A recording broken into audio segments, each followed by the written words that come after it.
Baik,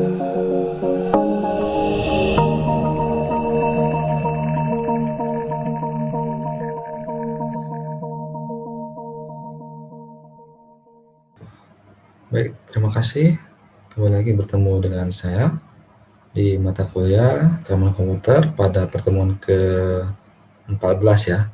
Nah, pada pertemuan kali ini kita akan mempelajari mengenai Information Security and Legal Compliance. Jadi intinya sih mekanisme-mekanisme ataupun prosedur-prosedur apa saja yang berlaku kalau kita mau mengamankan informasi kita itu dan pengaplikasinya seperti apa ya. Jadi ada beberapa mekanisme yang bisa kita pakai dalam mengamankan ya. Kita langsung saja.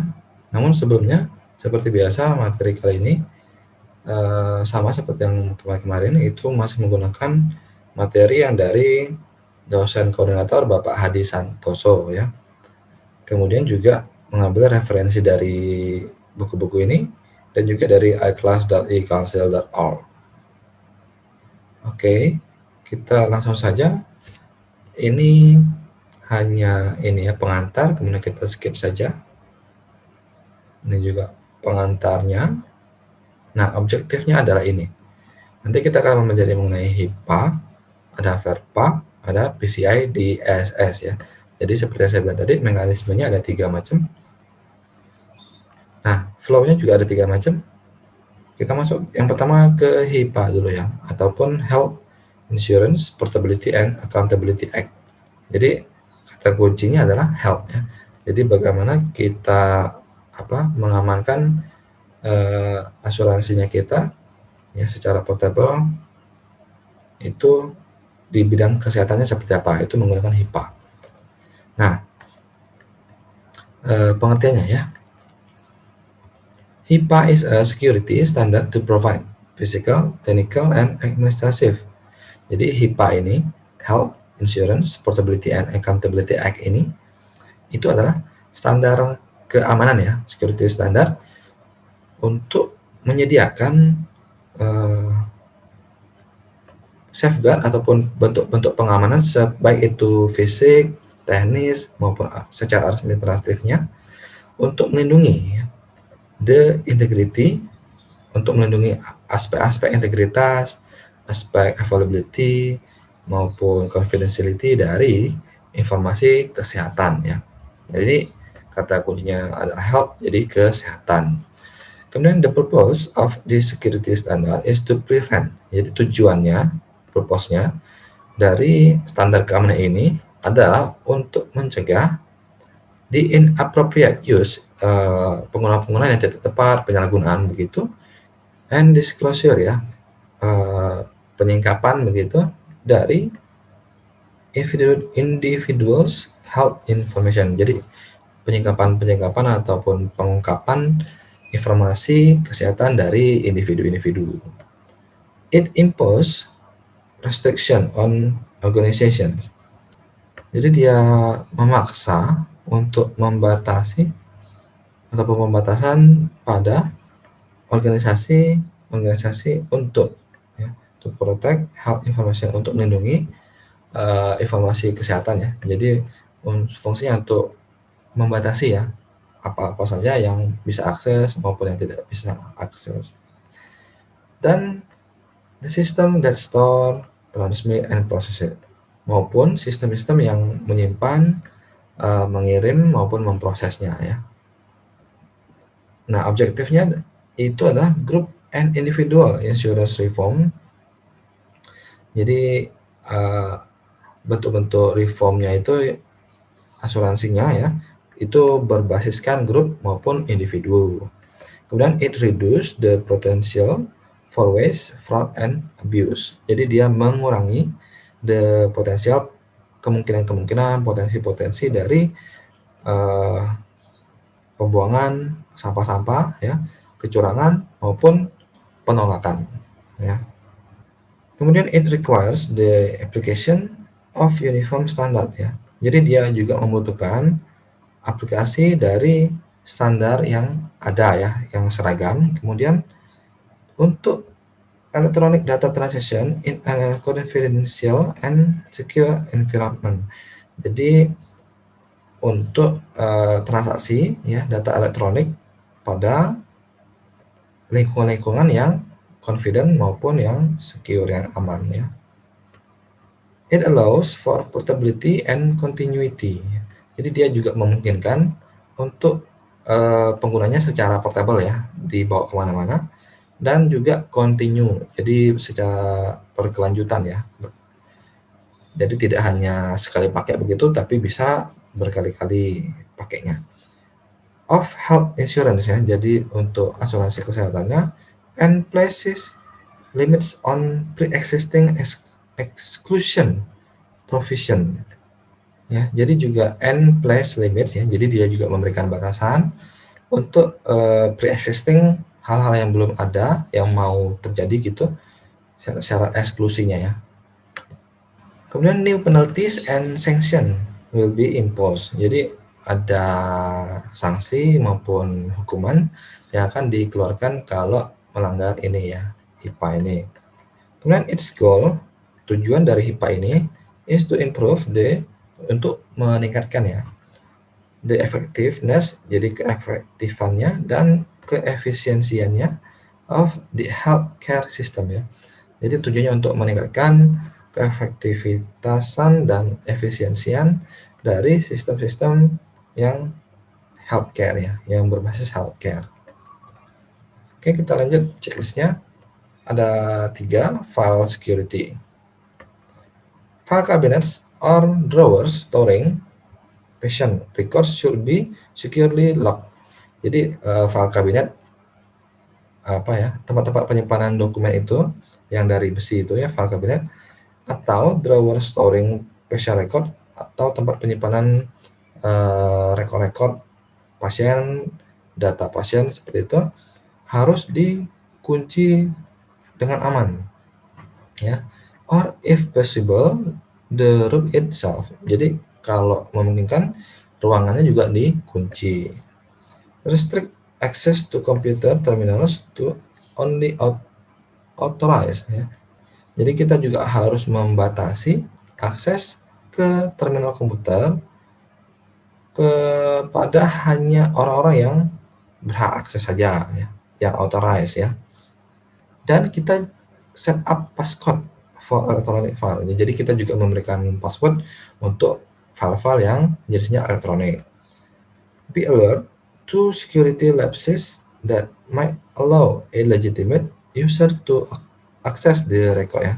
Jadi kita juga harus memberi ataupun mewaspadai ya, mewanti-wanti untuk hilangnya keamanan ya, yang memungkinkan pengguna-pengguna yang tidak berhak akses, yang ilegal gitu, untuk mengakses rekod ya. Jadi kita harus memberi peringatan, mewaspadai ya, tindakan-tindakan pencegahan itu harus kita gunakan, harus kita terapkan seperti itu. Kemudian education and sanction ya. Professional workforce should be trained with HIPAA requirement. Jadi pekerja-pekerja di workforce-nya ataupun di perusahaan-perusahaan kesehatan ini harus dilatih ya, di training dengan kebutuhan HIPAA itu sendiri ya. Jadi kan HIPAA ini ada syaratnya ya, kebutuhannya seperti apa. Jadi orang-orang yang bekerja di situ juga mesti dilatih dengan menggunakan persyaratan dari HIPAA itu sendiri. Baik itu yang terlibat aktif di pekerjaannya maupun yang tidak ya, both on and off the job ya. Kemudian ensure that the employees know about the endorsement they can expect for violating HIPAA restriction. Nah, jadi kita juga harus memastikan bahwa si pegawai karyawan itu mengetahui mengenai keterlibatan mereka itu, bahwa mereka bisa mengharapkan ya pelanggaran dari batasan-batasan HIPAA itu. Jadi kita juga harus memberikan sosialisasi kepada mereka kalau melanggar hukumnya ini, sanksinya ini, dan seterusnya. Itu edukasinya ya, sosialisasi. Kemudian violators of HIPAA are punished to send a message to other employees that HIPAA is considered seriously within the organization ya. Jadi kalau si pelanggar dari mekanisme HIPAA ini itu dihukum untuk mengirimkan pesan ke ke pengguna ataupun pegawai-pegawai yang lainnya bahwa HIPAA itu dipertimbangkan merupakan mekanisme yang benar-benar dipakai ya, yang dibutuhkan pada si perusahaannya itu sendiri. Jadi hukuman untuk si pelanggar itu harus memberikan sosialisasi ataupun memberikan informasi kepada pengguna yang lainnya bahwa perusahaan itu benar-benar menggunakan mekanisme HIPAA secara utuh ya. Kemudian authorization procedure, prosedur dari bagaimana kita mengotorisasinya ya. Ensure that only authorized personnel have access to the HIPAA protected ya. Jadi kita harus memastikan bahwa hanya orang-orang yang berhak akses ya, yang sah ya, yang bisa mengakses file-file yang dilindungi oleh si HIPAA ini. Kemudian kita juga harus mereview ya the file log ya, atau komputer recordnya secara reguler untuk mengetahui bahwa ataupun bagaimana hak akses pengguna itu digunakan ya, untuk memastikan bahwa itu tidak disalahgunakan. Jadi si adminnya itu harus mengecek ya secara berkala file lognya, historinya, ataupun record dari si komputer apa-apa saja yang dilakukan oleh si pegawai begitu. Kemudian kita masuk ke bagian VERPA.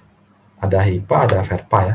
Nah, VERPA ini adalah Family Educational Right and Privacy Act. Jadi kalau yang ini ada fokusnya ke family education, kalau yang tadi adalah health ya. The Family Education Right ini also known ya. Jadi juga dikenal sebagai Buckley Amendment ataupun amandemen Buckley ya. Yang ini adalah hukum federal that is meant to protect ya, yang bermaksud untuk melindungi ya akurasi maupun privasi dari rekod-rekod pendidikan dari mahasiswa atau siswa. Hukum ini is applicable to all institutions ya, jadi juga bisa diterapkan di seluruh institusi yang that are recipients of federal service, yang menerima ya layanan federal ya, directed by the Secretary of Education. Jadi hukum ini bisa diterapkan di mana saja, namun hanya untuk mereka yang menerima layanan dari federal ini ya secara langsung. Kemudian VERPA gives certain right to parents with respect to their children's educational record ya. Jadi dengan mekanisme VERPA ini mereka juga memberikan ya hak-hak tertentu kepada si orang tua ya, dengan respectnya untuk melihat rekod-rekod dari pendidikan anak-anak mereka di masa kecil. Kemudian right transfer to the student when he atau she reaches the age ya. Jadi juga memiliki hak untuk mentransfer ya si siswa ketika mereka sudah mencapai umur 18 atau or a school beyond the high school level, dengan ini ya, dengan syarat yang berbeda, yakni bersekolah di yang level berbeda ya, di luar ini ya, di luar umur 18-nya itu. Kemudian the right given to student regarding the education include hak-hak yang diberikan kepada si siswa apa saja. Right to access educational record kept by the school. Jadi hak untuk mendapatkan ataupun akses rekor-rekor edukasi yang disimpan di sekolah. Kemudian right untuk hak untuk ya demand that educational record be disclosed only with student permission ya. Hak untuk menentukan bahwa rekor-rekor mereka itu disebarkan dengan otorisasi ataupun permisi dari siswa itu sendiri. Kemudian right to amend educational record, jadi hak untuk mengamandemen rekor-rekor mereka sendiri. Kemudian right to file complaints against the school for disclosing educational record in violation of FERPA. Jadi hak untuk memberikan komplain ya, melawan ataupun bertentangan dengan si sekolahnya untuk rekor-rekor yang disebarkan gitu ya. Nah, FERPA ini kan intinya adalah untuk membatasi ataupun mengatur mana yang boleh, mana tidak. Kalau boleh dengan seizin siswa begitu dan seterusnya. Jadi kalau dilanggar, nah hak si siswa itu seperti apa di sini. Right to know about the purpose, jadi hak untuk mengetahui mengenai tujuan, isi maupun lokasi dari informasi yang disimpan sebagai bagian dari rekor-rekor edukasi mereka. Individual staff or faculties private notes, campus police record ya. Ini that do not contain personally identifiable student if are not considered record. Jadi ada hal-hal yang tidak bisa dimasukin ke dalam FERPA itu berupa staf individu maupun pihak-pihak di fakultas yang secara personal, kemudian rekor-rekor ini ya kebijakan kampus, kemudian ke rekor kesehatan ya, dan data statistik mengenai komplikasi ya that do not contain personally ya, identifiable, yang tidak berisi ataupun memiliki data dari si siswa ya. Nah, itu tidak bisa dimasukin ke dalam FERPA. Post the grades using secure technology ya. Checklistnya. Jadi grade siswanya itu menggunakan teknologi keamanan ya. Di post ataupun di share ya. Ensure that the confidential, kita harus memastikan bahwa confidential, non-reality, and sensitive student personal information is encrypted. Jadi kita harus memastikan bahwa informasi pribadi dari siswa, baik itu yang confident, non-directory maupun yang sensitif, itu adalah di-encrypt ya. Enkripsi wherever it is stored, such as laptop and thumb drive, dimanapun mereka menyimpan datanya ya, baik itu di laptop maupun di hard disk yang mereka punya. Do not use social security number ya, jangan juga menggunakan nomor rahasia keamanan gitu ya, for any purpose unless necessary ya, jadi jangan menggunakan itu kecuali untuk tujuan tertentu saja. Replace them with UINs ya, jadi kita harus menggantinya menggunakan UIN-nya ini, Universal Identification Number. Do not leave graded tests or papers in a stack for students to pick up. Jadi kita jangan meninggalkan ya ujian-ujian graded itu atau ujian kelulusan ataupun paper ya, makalah gitu ya, tulisan kita in a stack for student to pick up by sorting through the test or paper of student ya, ditumpukan pemilihan jawaban siswanya itu. Kemudian do not provide anyone with student schedules or assist anyone other than professional university employees in finding a student on campus. Jadi kita jangan menyediakan ataupun mempertemukan ya siapapun itu dengan jadwal dari si siswa, ataupun membantu siapapun dalam menemukan siswa di kampusnya ya. Kemudian do not link the name of a student with that students. Jangan kita sambungkan, yang kita linkkan nama dari siswa dengan siswa tersebut. Ya. Data dari social security number-nya dia ataupun UN-nya dia in any public manner ya, maupun di tindakan-tindakan yang umum ya. Jangan disambungkan, jangan dilibatkan. Kemudian, do not discuss the progress of any student with anyone other than the student. Jadi kita jangan mendiskusikan progres ataupun kemajuan-kemajuan dari siswa dengan orang lain. Ya, jadi kalau dibandingkan diceritakan dengan si siswa tersebut boleh. Ya. Including parent ataupun guardiannya. Jadi jangan ke orang tua, jangan ke penjaga siswa, pengasuh siswa itu juga jangan gitu ya. Without the consent of the student, tanpa pengetahuan dari persetujuan dari si siswa.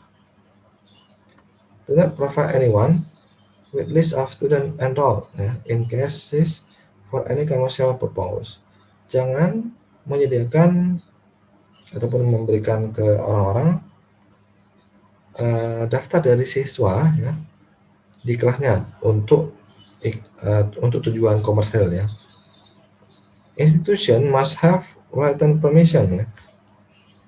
Institusinya harus memiliki permisi yang tertulis ya dari from the student to release ya, dari siswa untuk men-sharekan ataupun mempublish informasi dari rekod-rekod pendidikannya si siswa.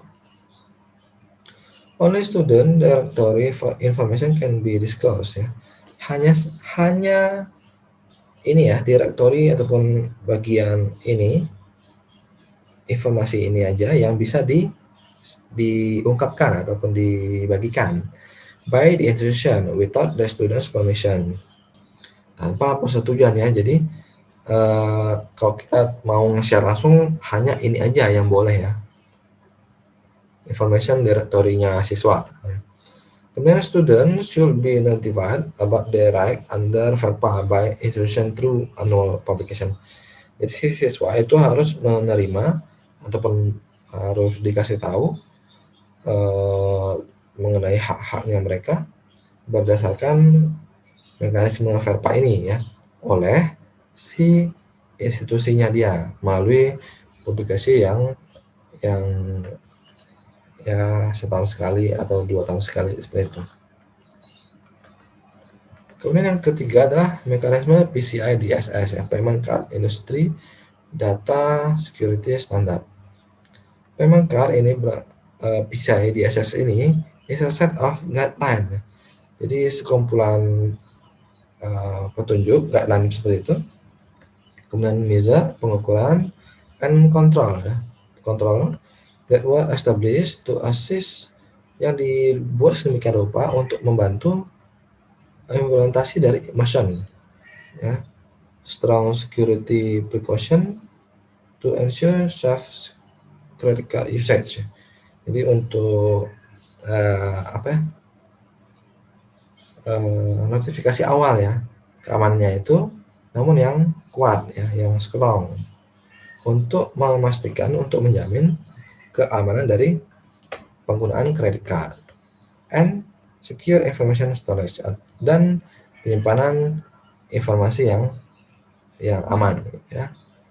Business with mission identification that takes credit card payment whether online, over the phone, or using credit card machines or paper forms need to comply with this standard. Jadi segala transaksi yang kita gunakan baik itu online, pemesanan melalui telepon ataupun menggunakan kredit card, mesin kredit card ya, itu harus melewati ya ataupun menggunakan mekanisme PCI DSS ini ya. Even if they use a payment service provider ya.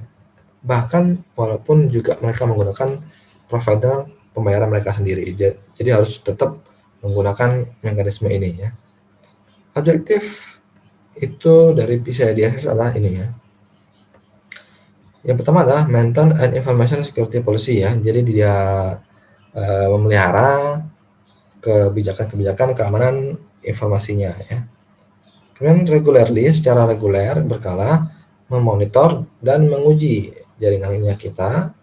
Kemudian juga implement strong access ya, jadi juga mengimplementasikan pengukuran akses kontrol yang kuat ya.